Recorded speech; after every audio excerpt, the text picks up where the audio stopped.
Hi, ഇന്ന് നമുക്ക് എലിപ്പനിയെക്കുറിച്ച് സംസാരിക്കാം. വളരെ ഈസി ആയിട്ട് പ്രതിരോധിക്കാനും അതുപോലെ തന്നെ ട്രീറ്റ് ചെയ്യാനും പറ്റുന്ന ഒരു അസുഖമാണ് എലിപ്പനി അല്ലെങ്കിൽ വീൽസ് ഡിസീസ്, ലെപ്റ്റോസ്പൈറോസിസ് എന്നൊക്കെ പറയുന്ന അസുഖം. എന്നാലും നമ്മൾ ന്യൂസിലൊക്കെ വായിക്കുന്നുണ്ട്, ഒരുപാട് പേര് എലിപ്പനിയുമായിട്ട് ബന്ധപ്പെട്ട് മരണപ്പെട്ടു, എലിപ്പനി ബാധിച്ച് മരണപ്പെട്ടു എന്നുള്ള ന്യൂസ് നമ്മൾ ഒരുപാട് ഈ വർഷവും കഴിഞ്ഞ വർഷമൊക്കെ ആയിട്ട് കാണുന്നുണ്ട്. ലെപ്റ്റോസ്പൈറ വിഭാഗത്തിൽപ്പെടുന്ന ഒരു തരം സ്പൈറോക്കീറ്റ് ഉണ്ടാക്കുന്ന അസുഖമാണ് ഈ എലിപ്പനി. ജന്തുജന്യ രോഗമാണ്, അഥവാ ആനിമൽ ബോൺ ഡിസീസ് ആണ്.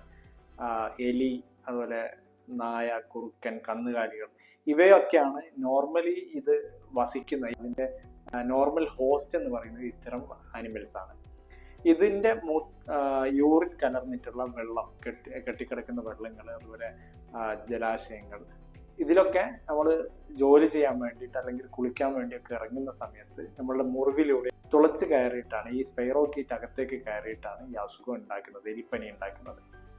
ഇതിനെ സിമ്പിളായിട്ട് നമുക്ക് അതിന് നേരത്തെ അറിഞ്ഞു കഴിഞ്ഞാൽ നമുക്ക് ഡോക്സിസൈക്ലിൻ എന്ന് പറഞ്ഞ ടാബ് കൊടുത്തിട്ട് നമുക്ക് അതിനെ ട്രീറ്റ് ചെയ്യാൻ പറ്റും. അതുപോലെ വെള്ളത്തിലേക്കും ചളികളിലേക്കും ഇറങ്ങുന്ന സമയത്ത് നിരന്തരമായിട്ട് ഇറങ്ങേണ്ട ഒരു സിറ്റുവേഷൻ വരികയാണെങ്കിൽ നമുക്ക് ഡോക്സിസൈക്ലിൻ കൊടുത്ത് അതിനെ പ്രതിരോധിക്കാനും പറ്റും. അതുകൊണ്ട് വേറൊരു കാര്യം നമുക്ക് പ്രതിരോധിക്കാൻ വേണ്ടി ചെയ്യാൻ പറ്റുന്നത്, വെള്ളത്തിലേക്കും ചളികളിലേക്കൊക്കെ നിരന്തരമായിട്ട് ഇറങ്ങേണ്ടി വരികയാണെങ്കിൽ നമുക്ക് ബൂട്ട് ഉപയോഗിക്കാം. അതുപോലെ മുറിവോട് കൂടിയൊക്കെ ആണെങ്കിൽ അതൊക്കെ കവർ ചെയ്തിട്ട് മാത്രം വെള്ളത്തിലേക്കും ചളികളിലേക്കൊക്കെ ഇറങ്ങാൻ ശ്രദ്ധിക്കുക.